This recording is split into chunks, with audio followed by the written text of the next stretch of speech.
Hey, Paul here. I'd like to thank our premier sponsor for this episode, Cisco Systems, building a bridge to possible in their newest platform to power an inclusive future for all. For more information, go to cisco.com.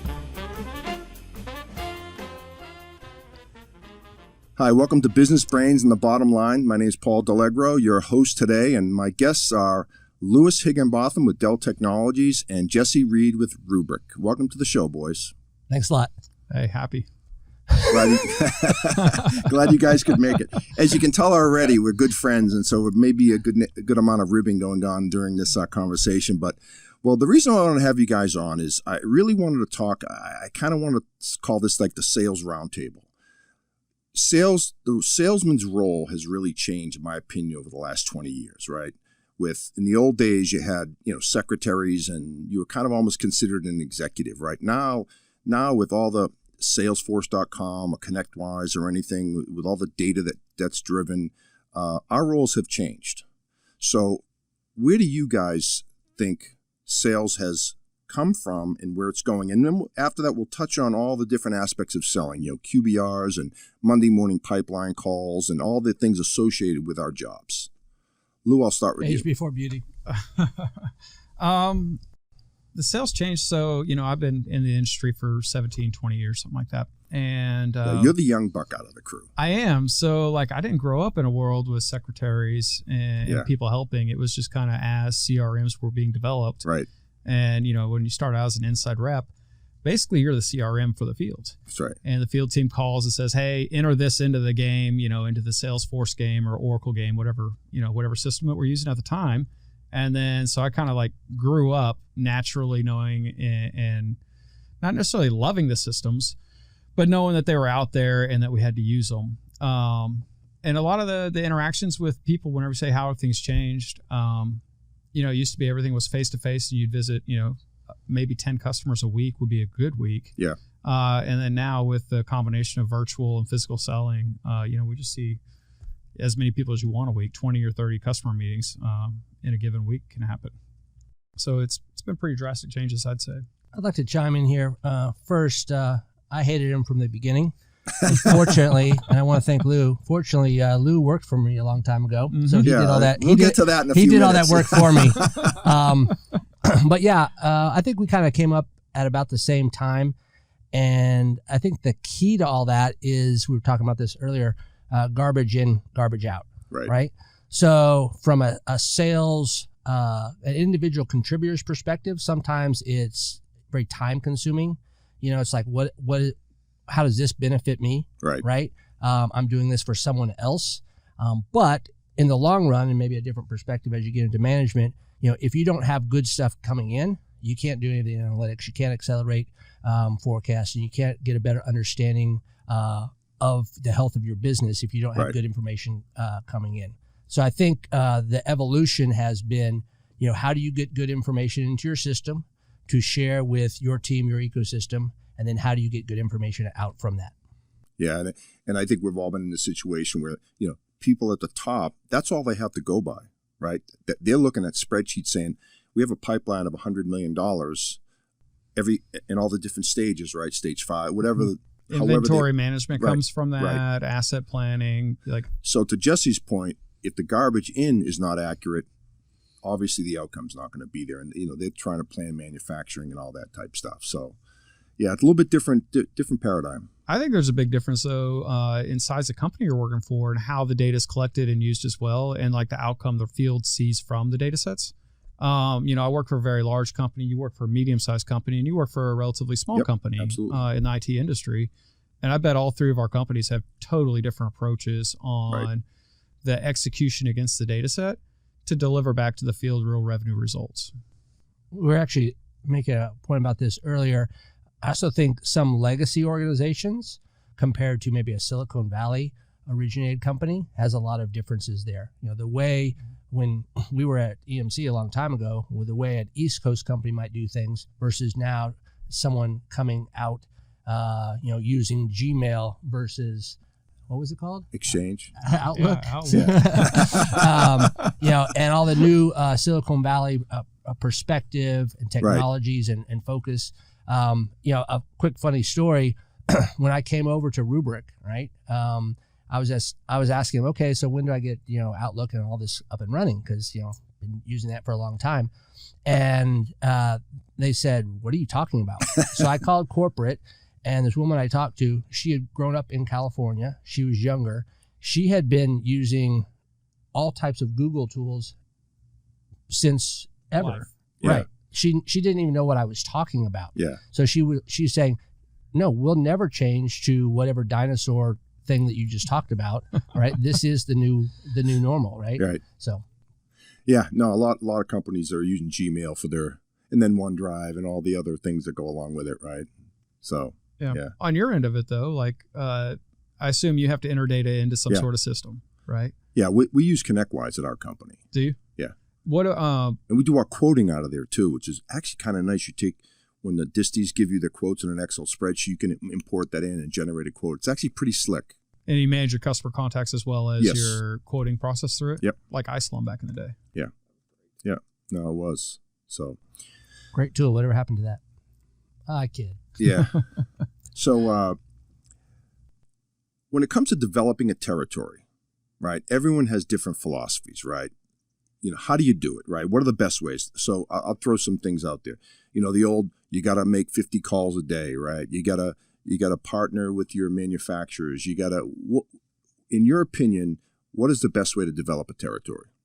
Jesse, you start at Rubric, you've got no customers. What do you do? Yeah, so I think, again, to one of your earlier comments, Lou, it depends on size of company, what vertical you're in. To your question, as an individual contributor, yes, for a maybe an up-and-coming pre-IPO company, right, who doesn't have a customer base versus something more established, larger company, right, depending on what your role in that organization is. But for a brand new organization, it kind of chokes you up thinking about this, right? I get emotional when I talk to Jesse. Just a kind of a side note, I had a funny story. A peer of mine, he kind of went into a new role, and he had asked me the same thing. Hey, we have no customers, right? What do I do day one, right? I think you should always have a plan, 30, 60, 90 day, whatever. But his first thing, and this takes us back a little bit, but he was going to go through the yellow pages. Like whoever had the biggest ad, that's who he was going to call. All right. Wow. So a little bit different, but depending on what technology solution you're selling, right, I think you have to figure out where's the best place to spend your time, because that's the most precious thing we have, time, right? So what's the from a sales perspective, what's the ROI on our time? So, there's shotgun approach, there's kind of laser focused approach, but it depends. I think the biggest variable I would say is the technology or the solution you're selling. That has to be the first variable in figuring out where you're going to spend your time. With its market appeal. Right. Yeah. I mean, because like if you're going to sell something back office, right, there might be personas that you talk to or don't talk to. Right. If you're going to sell primary storage versus selling data protection versus selling, whatever it may be, there's different types of people so I think you have to figure out first what your market is, who your audience is, and kind of start from there. Yeah. I think when it comes to developing a territory, like I was told a long time ago, there's Delegro's way to do it, and then there's the wrong way, right? Great point. Good and point. Delegro's way of doing it, it's about understanding who you want to call on, right? And identifying, because you only have time's asset that, we can't reproduce. And so with that, identify the targets that you're going for and the market segment that you need to contact, and then develop strategic relationships within that, right? And however you get to the customer or through the partner community, the friends that you need to establish credibility and to get airtime, to do your marketing message with the customers and understand kind of what they need and where you fit into the plans that they could have. Those would be like the two most important things to do, is just put some focus around it. And I believe like the days, like when we talked about 20 years ago, shotgun selling worked a long time ago. But now, email's mostly ignored, right? And a lot of the social media games are mostly ignored as well. Right. And so what you need is to develop close relationships with people and have specific asks and say, hey, I need to get to XYZ account. I understand that maybe you can help me with it. Here's the thing I will help them with. Can we go in together? Right. And forming those partnerships together, I find that's probably the easiest, most effective way to develop a territory quickly.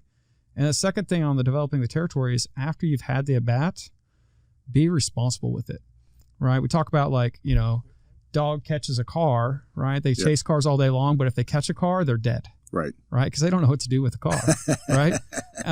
We don't want to be that way. Like, you don't want to fight and fight and fight just to get your at bat. And when you finally catch the car, get run over. Yeah.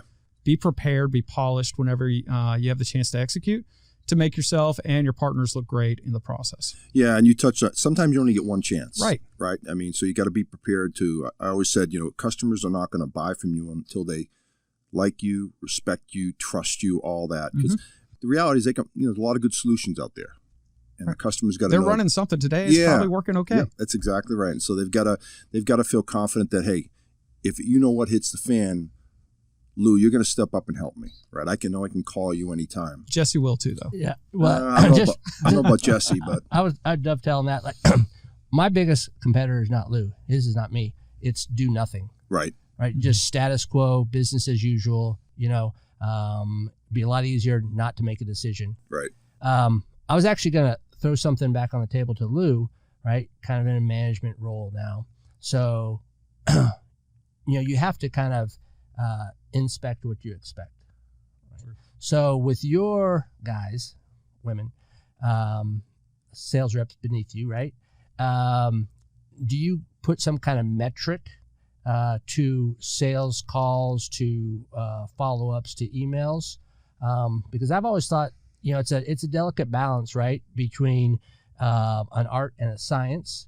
But oftentimes, first level managers, middle managers on up the stream kind of assume it's more of a science. And there is definitely, obviously, you can't replace activity, but I do think there's an art to this. And sometimes, making 10 calls or making one really good call, sometimes that one good call can get you more, fruit down the way, right? Yeah, I feel it's based on market segment. In the commercial market, where you have 500 accounts to call on within a small geography, in that you need more of the science and more prescription on it.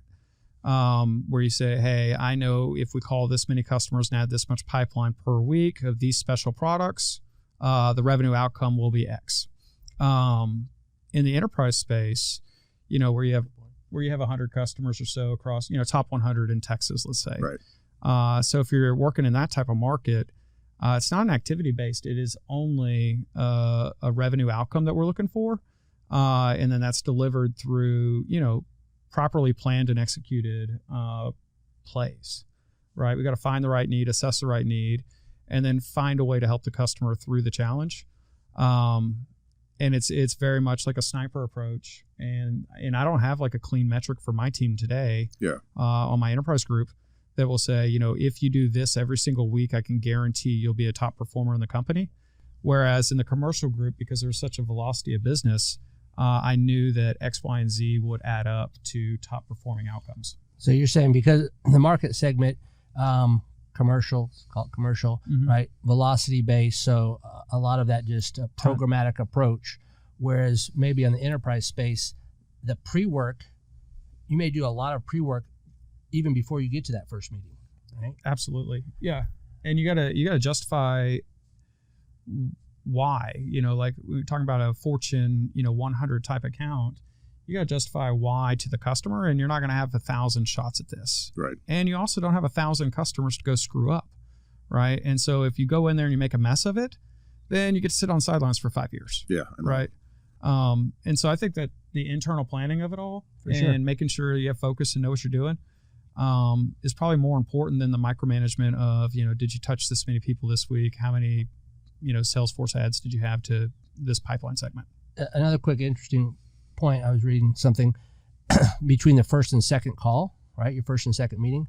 So whether you work real hard or just happens you get that first meeting, that first shot make a good impression, but how few salespeople transition this to an effective consensus next meeting, right? Right. They worked all hard, got the meeting, and then to your earlier point, didn't do any kind of follow-up, set any kind of expectation with the people they were talking to, who may have even liked what they had to say, and they just let it kind of flitter away. Yeah, walk out and say, hey, we'll see you. Yeah, it's that shot. It's for me, it's not the first step. It's that half step past. It's the most critical element. And sales guys, naturally, not to paint us with a broad brush, but a lot of us may be lazy at times. Yeah. Right? We got a lot of priorities going on, and doing that extra step after, clean follow-up to the customer, clean follow-up internally, making sure that you set some sort of priority with your team as to when we're going to get whatever outcome back to the customer. We need to do a sizing analysis or whatever. Let's make sure we get that back to the customer in a timely manner. I see a lot of teams just struggle with blocking and tackling there. The basics. And then you lose credibility. Instantly your credibility is gone, and the customer knows they can't trust you and depend on you to get them, a desired result. Right. And that's what I mentioned earlier about, once you meet with a customer, they're going to size you up pretty quickly. Right. So if you don't come out of the gates in the proper manner, like you say, you may be sitting on the sidelines for the next 3 to 5 years. Because they already have a friend they're working with. Yeah. That's been the struggle. So I'm on the partner side. You guys work for manufacturers, and that's been the one struggle for us. Our company's doing well, we're growing, but it's you meet with someone, they're like, yeah, I've already got another vendor. Why should I choose you? It's a tough question. Then you start to go in, well, I'm not sure. It depends on what you're looking for out of a vendor, right? Well, and you guys, I think you have a pretty good recipe of we're real good at these 4 or 5 outcomes. Right. Right. And so don't tell us to do these things. We're not great over here, but we're excellent, for these workflows. Know your strengths. Yeah. Right? And then don't try to be everything. Yeah. And that's one thing we try to do is, we'll tell the customers, look, we're not going to sign up for something we can't do well, because then everyone loses. So but what we will do is we have other relationships with other vendors that have more stronger at certain disciplines that we'll bring in. So the end result to the customer is we may not be able to help you, but we know some that will, so they're always coming to us. Mm-hmm. Right. So it's just a technique that we use, and it's working well. Credibility. Yeah. So we touched on a couple of things, building a territory, prospecting, the nitty gritty of everyday selling. When you guys get opportunities, you're in a management level, a little bit different than an individual contributor like Jesse and I have to earn them. Lou, they come to him. Yeah, well, they just come up magically through my Salesforce. Yeah, he's a big dog now. They just show up in Salesforce. He gets paid for them while he's out on Old American Golf Course playing. It's a beautiful golf course. Yeah, it is. Yeah. It is. So, how do you evaluate what's your sales methodology? I mean, there's a lot of them out there, right? Miller Hyman, Bant. Medic. I mean, do you guys have anything? And again, you ask 1 million people, you get 1 million different answers. How do you evaluate opportunities to see if they're real opportunities versus this is no chance of closing? Yeah, a little Matthew McConaughey. So I think we both have a similar background. So obviously, Medic has been ingrained in us or shoved down our throat, whatever you call it, right? So I think they all have some really basic kind of ideas and understandings. Right. One of them, again, talking from the sales side, is you only have so much time in the day, in the week, in the quarter, what have you. So you got to figure out where to spend that time effectively, right? You also, what you're doing is worth something as well, and so you need to quickly establish that in the relationship with the prospect or customer, right? We're both professional business people, right? If this is not going to be a fit for whatever reason, let's move on, right? You mentioned BANT. I think there's a few different aspects of that you can kind of go off on. Budget, right? But I even like to look a little bit deeper when you're talking to a prospect. Yeah. I have this $250,000, right? Okay.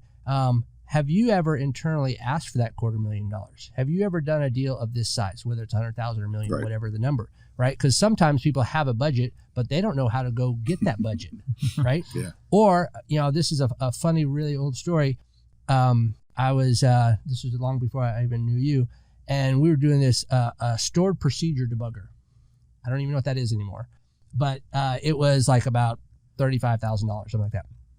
And there was this CEO of a regional grocery store here in Texas, and it got up to his level, and he said, and I thought at the time it was the dumbest thing I've ever heard, he said, "How will this help me sell an apple?" Right? I'm like, well, it won't. It's a stored procedure debugger. Again, whatever that is. Right.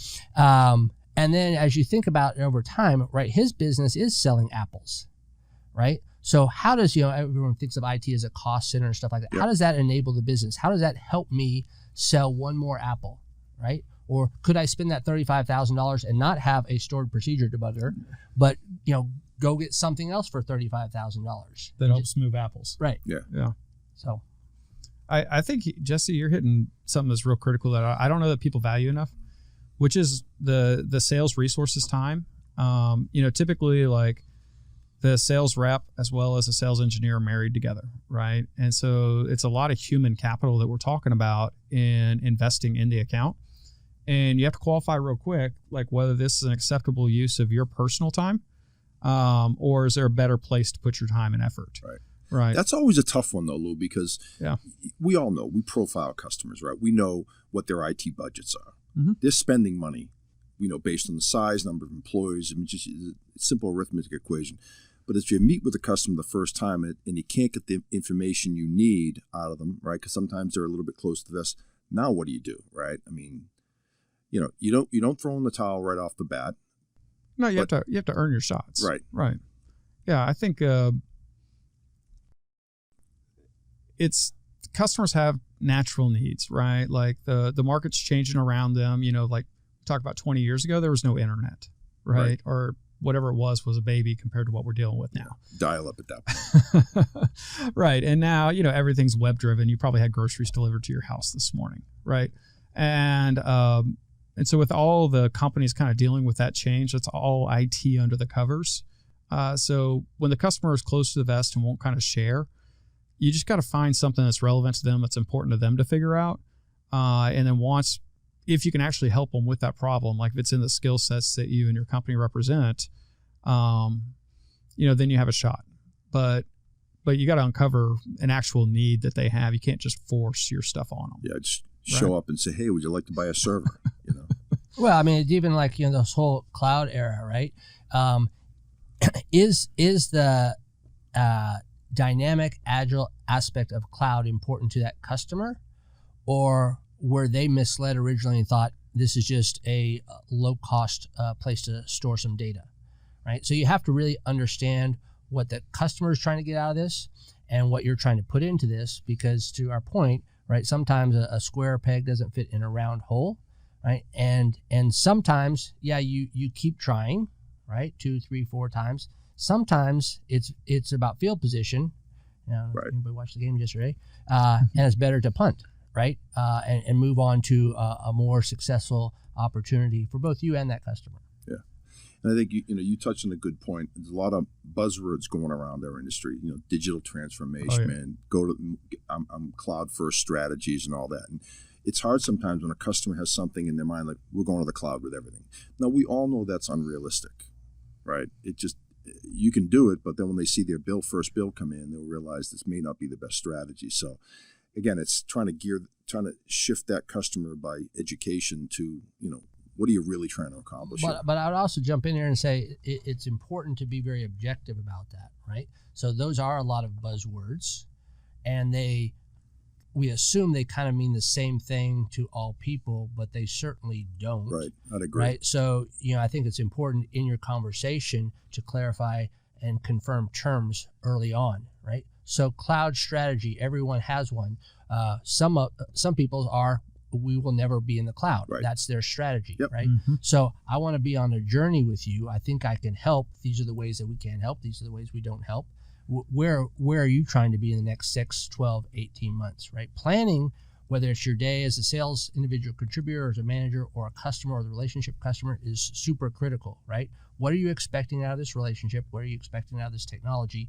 What are you expecting about this meeting? Everyone sets agendas for meeting. What are you expecting about this time that we have together? Yeah. All of that kind of rolls into, when we talk about banter medic and your deal qualification structure. I think the most important thing that any individual can have, though, is the ability to know when to punt. Yeah. And, I'm not going to devote a ton of cycles to a revenue opportunity that's a low outcome. I'm going to go ahead and steer myself and my groups towards, things will be better use of their time and better use of the customer's time, frankly, as well. Yeah, and you maintain that contact with that customer because you never want to just discard something. No, it's a small industry. We have a lot of friends out here, right? And you want to be good to everyone, but at the same time, there's square peg, round hole. There's no reason for us to be kind of nonsense sales and just push and push and push where we're not wanted, right? But for the individuals on the teams, individual contributors, what we can do best is just say, I'll devote a little bit of time to this, but really my focus, to be successful, I need to punt on that opportunity and then go focus on these 6 or 7 others that are brighter spots for me to be. And to that point, I jump in here. I think it's very important for the sales individual to be self-aware. Right? Is this, I go to Lou, I'm going to bring this in. I know that I'll never bring that in, right? But outside of forecasting to management, I kid, is forecasting to yourself. Is this have a really legitimate chance of happening? And if it does, if you're all in on that, then do everything you can to make that happen. Interesting, we just came out of a lot of people had their year end here in December, and I promise you that any sales individual out there and rolls up to management, there was one deal that was missed because people didn't ask the right questions, and on the customer side, there was not a working knowledge of the paper process. Yeah, I'd agree with that one. Yeah. Closed deal, technical validation, we understand the price, and yet, the pandemic, COVID, the time between Christmas and New Year's, and the paperwork couldn't get done. Right. And then when your rep comes back to you, they told you in November this is a done deal, right? And you can all go to the Bahamas. Yep. All right. And then it didn't come in, and you ask specifically, going back to Medic, right? Okay, do you have all these things in place? Yes. Did you understand the paper process? No. And because you didn't even ask the question, right? And a lot of sales guys don't ask, right? They just, hey, we're getting the PO. It's in purchasing. But that could be a frustration on 2 parts, though. Like on the individual, like on the manufacturing side or the partner side. One, it's frustration for us probably because we missed our forecast by 10% or 20, whatever the deal value was that fell apart or delayed. The second thing is integrity. Like how many times have we said, hey, customer, this is an end of year price, and come January 1st, end of year specials are gone, and now we're back to, whatever other discount structures. And then paperwork drags on, and then we have an integrity, like look in the mirror and ask questions like, do I honor the pricing from yesterday and try to get that reapproved if needed? Or, do I hold the line with the customer that I set, in sales integrity and say, hey, that was a December 31st thing, not a January 1st thing. And that balance between integrity, managing the customer relationship, and internal expectations of your company, it's a delicate balance. Yeah, it really a lot is. of that could have been avoided if you just say paperwork process is this, and then a board meeting, then 3 days for a PO, so we're good. And then you wouldn't have the integrity issue to deal with January 1st. Yep. No, and I think it's important to kind of have that communication that it's a process, and there, it's not just, one day later, am I going to have the same price or not? There's other things behind the sales individual, management, upper management, stock price, all these things, linearity of forecast that a customer might not. Hey, it's Friday instead of Thursday, same deal, right? There's a lot of stuff behind that, right? So I think it's important to get that process out instead of it coming to that Friday and then making it an emotional thing. Why can't you, Mr. Sales Rep, do this for me? Because there's so much more behind that. Yeah. I think a lot of sales guys are afraid to ask the questions, to be quite honest with you, right? I mean, you may not like the answer, so sticking your head in the sand is a better option, which makes no sense to me. But I'd rather hear, if the order can't come in by the end of the month, it's good to know about it. That way you can roll it up. Yeah, if you're afraid of no, you should not be in sales. Right, I completely agree. And if you're afraid of a deal breaking down, you probably shouldn't be in sales. And if you haven't put yourself in a position that if that deal breaks down for some reason, you can't work and collaborate with now your customer, who maybe hopefully has also become your friend, and work to putting it back on track, then you probably haven't done the right pre-work. And a lot of that also is time management again. Like, if the deal's not going to happen, do you want to waste a month trying to figure out how to make something happen that's just not going to happen? Yeah. Or better use of everyone's time is say, hey, customer, like, sorry, this thing didn't work out today. We'll be here for you tomorrow, obviously, and then go recollect and figure out where else you can apply your efforts and your team's efforts. That another interesting part about that on the sales side, right? There's an urgency, right? We're trying to solve problems, capture revenue, right? The person you're talking to may not have that same priority. His kids are going on spring break next week, right? Yep. He's going to be gone off the grid for a whole week, and you're like, yeah, but I forecasted this. So it's very interesting, and it's very important for you to know everyone's priorities before, during, and after, because otherwise, if they're misaligned, bad things can happen. Yeah, because think about the guy who's going to the Bahamas next week. I mean, he could care less when the order's placed, right? Right. Unless he has an emergency need.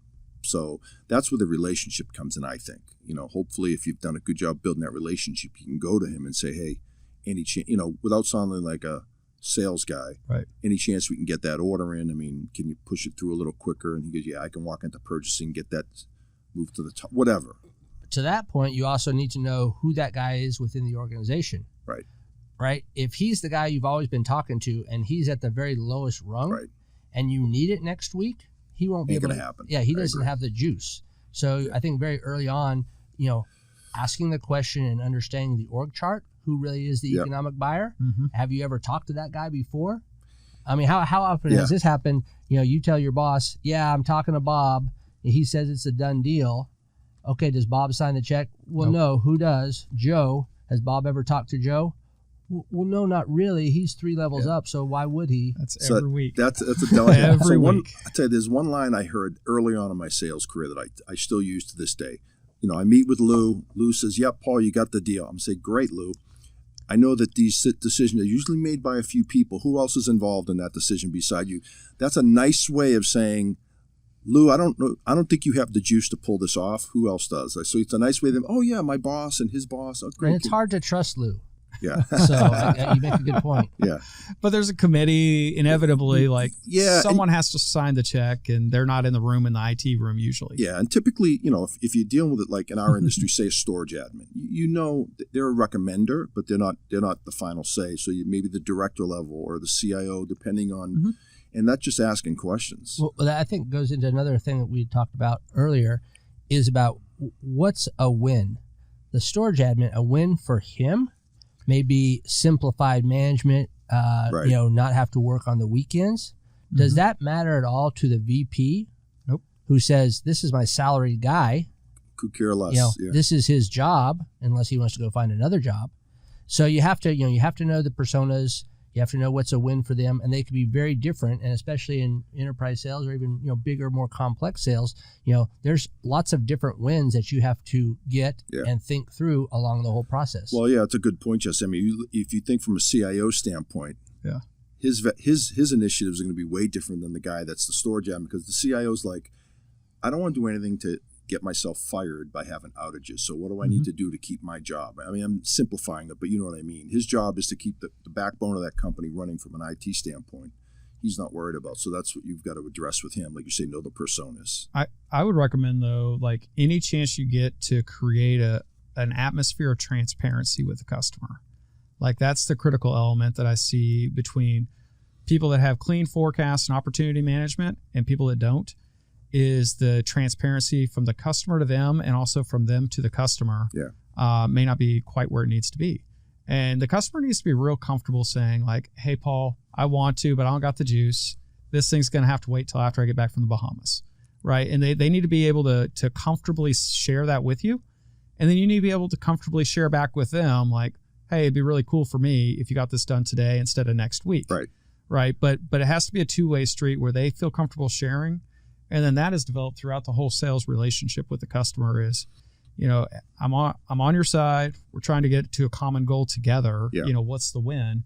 And without transparent information, we're going to do stuff internally that may not make sense for them.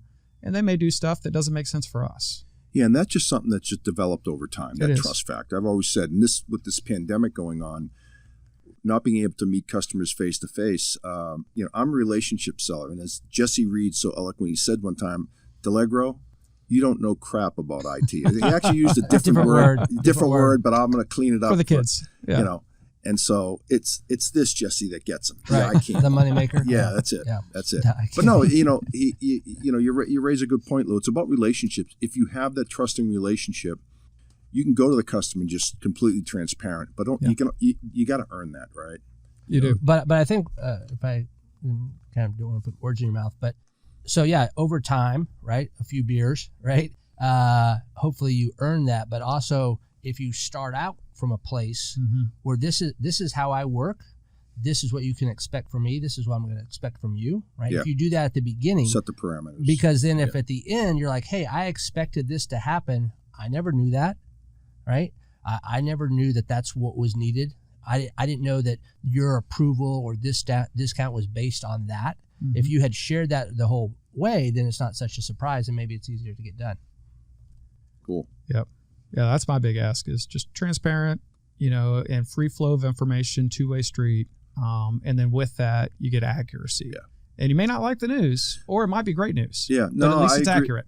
Bad news is just as important as good news, because why chase your tail on something that's not going to happen? Yeah, I tried, when I was an individual contributor, and even now, I'll try to give the customers the easiest way out. Like if it's 2 weeks left to go before X date, I'll tell the customer, like, I don't think you can get this done, right? It seems like a lot of stuff has to happen between now and then the customers gives them an easy way to tell me no, which is what I'm looking for, right? And then with the no, we can pull apart the reason and see if we can fix the reason. Yeah. And sometimes people, if they like you especially, they don't want to give you bad news, right? They don't want to hurt your feelings. They're cheering for you. That's right. And they're like, so they're as hopeful as you, but to me, I'm fact-based, right? It's like, if it's not going to come in, like a board meeting or something has to be happen within a certain time frame, then let's just know now. It's interesting because there's, going back to some comments we made earlier, there's multiple layers to all this. Because if you can qualify out early, right, so better use of everyone's time.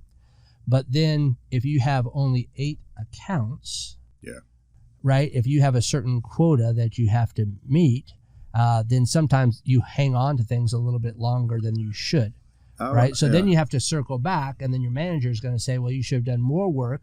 You should have found opportunities in those other 7 accounts, and then this one wouldn't be so dear to you, right? And that's why you hate managers. Yeah. But I think qualifying out is a really good, and asking for no early, right? Yeah. To see where you want to go from there. Because if you're good at your job, you can always pivot, right? And you can find a different yes. But if you're looking for a yes where there isn't one, that's just a complete waste of everyone's time. And I think you made a good point. When you're an enterprise sales guy with 8 accounts and no one's buying from you, or you got one customer that's buying from you, get 7 white space accounts, tendency is to hold on to anything, even a glimmer of hope, right? But I would even, to that point, I would maybe even go earlier. Like, I don't know if anyone was ever a server, right? And God bless people who work at a diner, who have to run their tail off all day and get very small tips. Why not plan a little bit more, and when you go to Bob's and say, hey, I know on average I'm going to make 25% on this, and my bill at the end of the night is going to be $2-3 grand. So if you go to take that enterprise job where that technology never sold, it never sold in that region, right? You don't have good resources behind you, then you're putting yourself in a bad place. Yeah. So maybe that's a pass when they offer you, that gig. Yeah, no, that's a good point. Yeah. So changing directions here. Being in the sales game for a long time, like us, we have some basic things that we go through every week. Monday morning sales calls, pipeline reviews. I'll give you a personal story of mine, and as it relates to QBRs as well. I had an old manager when I was at HP. His theory was he hated QBRs because he said, I talk to you guys every week. I know exactly what's going on in all your accounts. What's a QBR going to tell me that I don't already know? So I'm just throwing that out there as one man's opinion. What's your take on the weekly pipeline call and the QBRs? And it'd be interesting to hear maybe 2 different perspectives. I mean, you've done it all. So you're a sales leader, Lou. You're an individual contributor, Jesse. You've been a manager before for a week. Great point. Long tenure. They decided, very successful company decided they need more and better leadership. And so, John Elliott sponsored me for that role, and you got to thank him for that. One thing I would suggest to people is maybe not take on a new role right during a recession. Oh yeah. Right. That's probably, maybe timing is a little bit about all this stuff, but anyways, I digress. Well, but I think the root of the the root of the question though was, do you see value in QBRs in your weekly sales calls? So I would say, when it's management, individual contributor, I think QBRs, the managing person who kind of puts out the deck or sets the expectations, should always think, again, time is the most precious thing. And yeah, they probably do talk to you every week, so they understand these deals already. Is if I'm going to ask my guys to spend an hour, 10 hours, whatever it is on this presentation, I need to make it valuable for them, right? Not just regurgitate information that I already know, right? Is this a learning process? Right. Are you putting something together that will help these deals, help you grow in your role, right? So I don't think it should just be a like I said, a regurgitation of information that's probably already known, but it needs to be something that expands the deal, expands that person's role in the organization, a learning process, not just a spending time so you can present a PowerPoint. I would say that's one thing about QBRs that is effective, is that it does help you look at your business kind of in a snapshot and say, hey, look at all my accounts. What do I have going on? What deals are real? What can I do better? And it does, I think resource engagement. Yeah, exactly. Yep. The value I see, like in a quarterly review, my style of management is I'll touch each rep on the team for 5 minutes a day, pretty much every day. Yeah. Right. I'm talking to you so often, I already know like where you're at with each opportunity, and I have a good picture in my head of kind of where you're at in your business as well.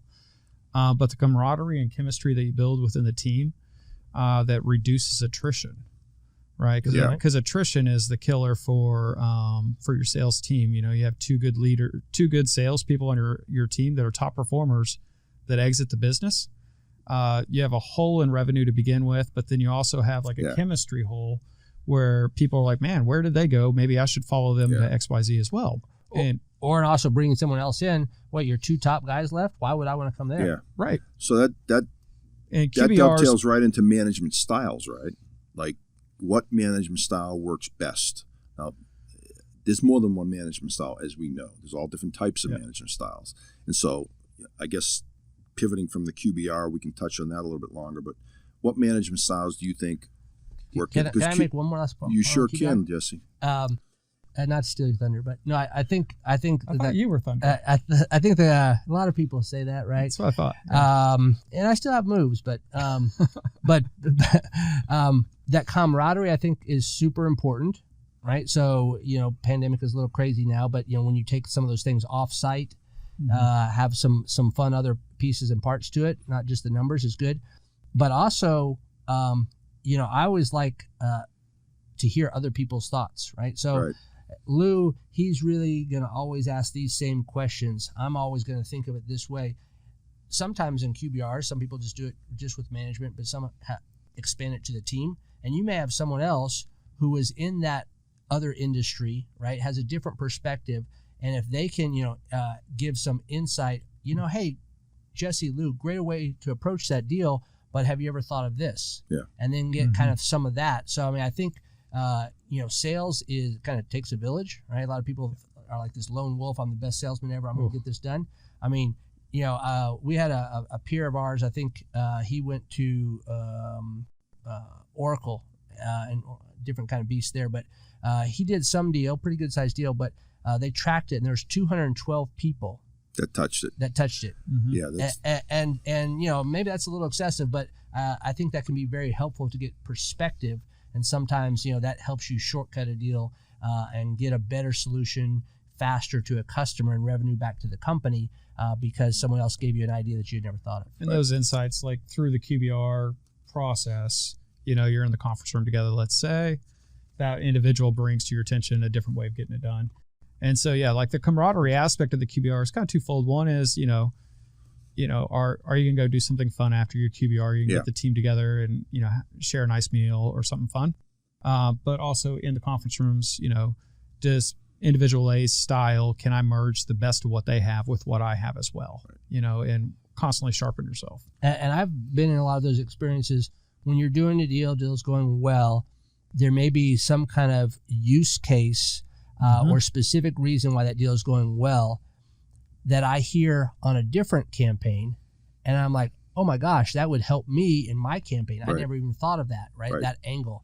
So I think, again, not only your external ecosystem, VARs, right, are critical, have a good relationship with customers, but your internal resources are, invaluable. Yeah, a lot of transferring of knowledge. The old what we used to call water cooler talk, right? And they don't even make water coolers anymore, do they? But I don't know. Showing my just age. Keurig machines now. Yeah. So it's funny, I always looked at leadership.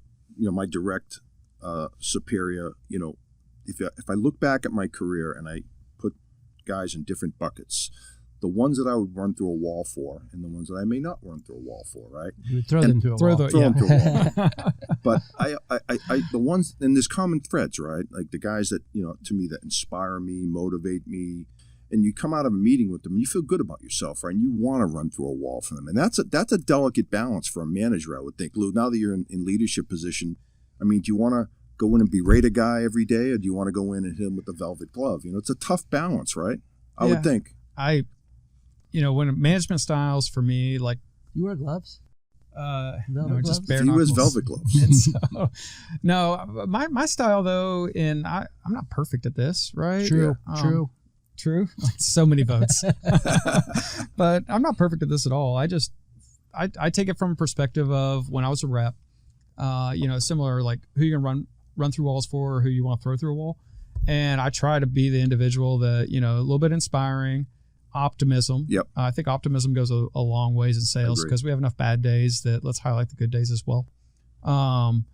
And just lightweight touches, is kind of my style, where I don't want hour-long one-on-ones every week with every individual on the team that they have to prepare a slide deck for. Yeah. That seems like a waste of their cycles. My job is just to clean up the playing field for them so that they can go sell. Take the obstacles out of the way for them. Yeah. Right. Corporate noise that's coming down, filter out as much of that as possible, unless it's going to get us fired. It's going to get us fired, then do your training or do whatever, enter something in Salesforce, whatever checkbox we have to get done. Yep. But day to day, I need my people to be free of burdens that don't generate revenue. I think that's a great point. We had both of us had a boss who, he'll even say his close percentage was probably 30. I think he had a special jacket that got him up to 30%. But what he was really good at was getting the obstacles out of the way, right? Mm-hmm. If you hire good people, instead of micromanaging them to death, hire good people, get all the noise out of the way, and let them go do their job, what you hired them for. Right. And have confidence in them. I think the idea about optimism is also a great one. How often have salespeople, you do this big deal, took you a long time, right? Finally get it done, and you get about, 15 seconds or less? Less. Of attaboys. Yeah. And then it's on to the next one. Yeah. And maybe if I could, speak for all salespeople, Lou, up to your level, maybe give them that extra, 30 seconds or, the full minute of, that was a good job and we care about you as a human. Yeah, I was going to say, we'd all like to think we're rough and tough, but, it does make you feel good when you get a pat in the back. You're working hard for it. Yeah. Plus, as a sales guy, right, there's a lot of no's that come along with it. And so when you do win, you got to be thick-skinned to be in this business, as you know. So a big point of all this, right, from a sales perspective is thought of, and is true, is about compensation. Right? Financial compensation. But to that point, feeling good, being acknowledged, especially by your peers, right, is certainly a nice icing on, whatever, check you get. Yeah, I got a quick story. Back early on in my sales career, I had a pretty good quarter, and the owner of the company was writing commission checks. And it was late in the day, and I hear the footsteps coming down the hallway, and he pokes his head in. He looks and goes, "Hey, dude," he goes, I'm just going to sign the commission checks. He goes, "Nice job." He just gave me a fist bump, right? And he walked away. And that meant so much. That's fantastic. He was signing, and he wasn't like, "I can't believe I paid you this much." He was like, "Great." He goes, "For every dollar you make, you're making me too. So just keep that in mind." I also want to know what decade where a guy was actually writing out checks. Seems like that was a little bit ago. Well, it was probably in the 90s, and he was probably stamping them, by the way. Back in those days, they had the physical stamps. But and that guy today, and hope you listen to John Croce, I worked with, the last job that I had before I moved down to Texas, is a guy that I put in that bucket of guys I would run through a wall through today, because he was just such a great leader.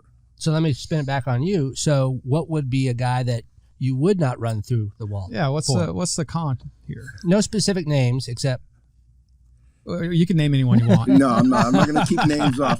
But so again, I'll go back to what I said earlier. The managers that make you feel like you're this big and berate you every day. Thank the Lord, I haven't had really many of those guys. But the guys that every time you see them, you're like, oh, when your phone rings and it's that person, you go, oh God, what does he want now? Versus. Right. If it's your boss that you really respect and admire, you're like, oh, it's Lou. I'm going to pick up. Hey, Lou, what's going on? So those are the types that, again, not naming names, because I know you guys are going with this. Have fun. Yeah. No, I would say it's a great point, and kind of to your stuff about positive.